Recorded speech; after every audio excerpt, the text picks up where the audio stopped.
Ya, tamu kita berikutnya tidak kalah hebatnya karena prestasinya juga diakui secara internasional. Mari kita sambut dengan meriah Arif Widiasa.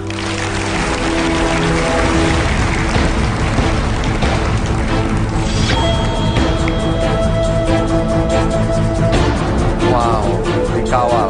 Guys, gue ngobrol dulu sama Mbak Adi ya. Tunggu dulu ya. Arigatou gozaimasu. Wah, Apa kabar? Arif, Ya, baik. jadi siapa yang mengawal Anda ini?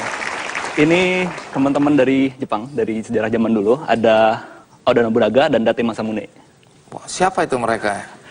Mereka kayak satria zaman perang Jepang dulu, samurai-samurai. Kesatria, samurai? Iya, bener. Kenapa laki-laki semua? Pertanyaan bagus sih. Sebenarnya di gamenya juga ada, tapi sekarang saya cuma bersama teman-teman yang laki-laki. Oh, nih. tidak boleh. Di Kick Andy itu kesetaraan penting.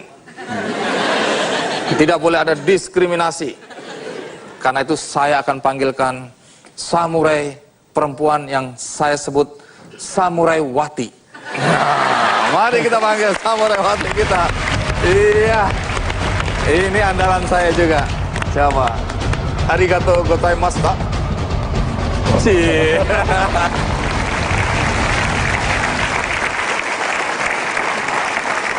Arif, dulu katanya Anda kuliah di ITB Bandung.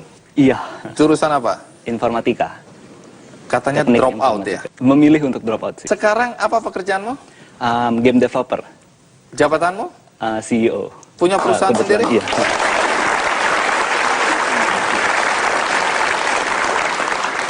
Tunggu dulu. Kalau gitu aku drop out aja. Supaya bisa jadi CEO. Supaya bisa jadi pemilik perusahaan. Ini perusahaan macam apa ini? Kok ada orang boleh ke kantor pakai baju tidur? Iya, Celana pendek? Kenapa kok boleh suka-suka begitu? Iya, karena kita kan di industri kreatif, jadi memang kita pengen memberikan suasana yang benar-benar nyaman buat teman-teman. Jadi kayak suasana rumah, ada tempat tidurnya juga, jadi boleh tidur. Boleh tidur, kalau Iya. ngantuk tidur. Ngantuk tidur. Terus banyak mainnya saya lihat daripada kerjanya. Iya, karena kita perusahaan game, jadi otomatis semua orangnya boleh main. Jadi kalau nggak main udah dimarahin, kamu kok nggak main? Gitu. Digaji itu. Iya, Jadi bermain-main tapi digaji. bener. Bermain dan membuat game. Nah, ini di kaos ini menarik nih. Iya. I love playing games. I get paid making one. I'm living my dream. What about you? Umurmu sekarang berapa? Sekarang 26 tahun. 26 tahun. 26, CEO perusahaan Iya, ini. kebetulan. Jadi coba cerita, bagaimana keterangan di dalam video tadi bahwa main game sejak TK. Iya, Game apa dulu? dari kecil sih. Jadi saya dari TK itu udah main game Nintendo, Contra, udah main Mario. Hampir semua game saya mainin sih waktu itu. Nah, terus waktu kecil katanya diizinkan main game sampai 8-12 jam. Itu bagaimana ceritanya? Pada awalnya sih tidak terlalu diizinkan, tapi setelah negosiasi bilang, oh kalau rankingnya bagus boleh main game. Oh ya. Negosiasi sama orang tua? Iya. Ngobrol sih, bukan negosiasi bahasanya. Jadi orang tua mengizinkan main game 8-12 jam sehari. Terus dengan catatan apa? Dengan catatan ranking harus bagus sih waktu itu. Ranking waktu bagus SD, nggak? ya. Bagus. Kebetulan bagus. Jadi bisa main game terus.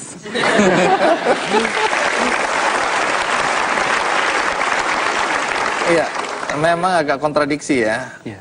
Kurang tidur, tapi prestasi bagus. Tidur kan katanya 2-3 jam sehari aja. Oh itu pas sudah kuliah sih. Oh, sudah Iya, kuliah? waktu SD sih cukup tidur. Oh, cukup tidur. Jadi waktu kuliah katanya tidur 2-3 jam. Main Jadi game. subuh-subuh udah bangun, main game. Iya. Tidur malam hari. Tidur kalau ngantuk. Oh, itu tertidur Tidak namanya. baik ya. Iya, tidak sengaja tidur. Tertidur. Bukan keinginan tidur. Terus apa manfaatnya main game ini ya? Saya nggak paham Ya, ini. pertanyaan bagus sih. Jadi mungkin seiring dengan visi kita di Agate. Jadi saya sering ketemu orang tua gitu. Biasanya yang dia selalu bilang gini, saya nggak setuju anak saya main game. Tuh, Nah, dia itu punya saya anak itu. kecil, ya SD gitu. Lebih milih main game daripada bikin PR. Betul. Benar ya. Iya. Nah, saya punya jawaban versi gamer nih. Ah, Jadi coba. saya pernah ada di posisi itu. Jadi saya adalah anak kecil yang sangat polos dan melihat game sama PR sebagai sesuatu yang sangat objektif. Sebenarnya dua-duanya sama-sama menantang, sama-sama susah, punya kesulitan sendiri. Tapi yang unik kenapa kalau PR, aduh entar aja, game mau bahasa Jepang, bahasa Inggris, dia cari kamus, tanya teman, buka internet, dilakukan gitu. Betul. Artinya ada yang berbeda dong di sini. Iya. Nah, itu perbedaan utama. Jadi kalau saya melihat, coba bayangkan dulu zaman saya PR, saya nggak tahu sekarang sih. Kalau saya nggak bikin PR, saya dimarahin. Betul. Saya berusaha bikin PR, kan baru belajar namanya juga, dapat nilai jelek, 60, ditulis pakai pulpen merah gede, 60 gitu, jelek, belajar gitu, dimarahin sama guru di sekolah. Di rumah tergantung orang tua, bisa jadi dibilang, oh tetangga sebelah anaknya dapat 100. Nah, yang menarik adalah anak kecil yang polos ini pasti pengen belajar kan. Nah, dia belajar terus, dapat 100, yang terjadi adalah 100-nya kecil, 100 gitu. Sudah seharusnya 100. Tergantung di rumah, orang tua mungkin nguji, mungkin enggak. Di game, bayangkan, misalnya waktu itu saya, aduh kok interaksi PR kayak gini sih, saya coba game, begitu masuk, saya bikin karakter, ada orang tua lewat, wah kamu punya aura penyelamat dunia gitu. Si anak kecil langsung merasa dihargai, langsung titik itu juga. Terus kita susah kan gamenya susah, kita mikir main-main dapat hadiah. Setiap mukul monster dapat hadiah. Artinya di games itu interaksi kecil kita dapat hadiah, tapi dunia nyata kita penghargaan. Benar, itu namanya positive feedback kalau di game. Tapi di dunia nyata kita kurang. Jadi nggak mungkin kan kita setelah sesi ini saya keluar terus ternyata saya dapat plus 10 poin interview dari Ki Candy kan nggak dapat.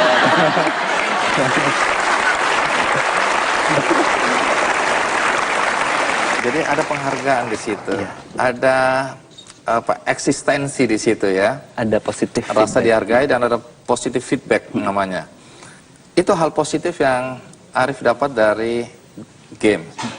Boleh cerita, kan waktu mengeluarkan diri dari ITB alias drop out, ya, mulai lebih tertarik pada dunia games. Lalu apa yang dilakukan waktu itu? Sebenarnya ketertarikannya dari kecil ya, gara-gara udah main game, udah kayak bercita-cita pengen banget jadi bisa membuat game sendiri.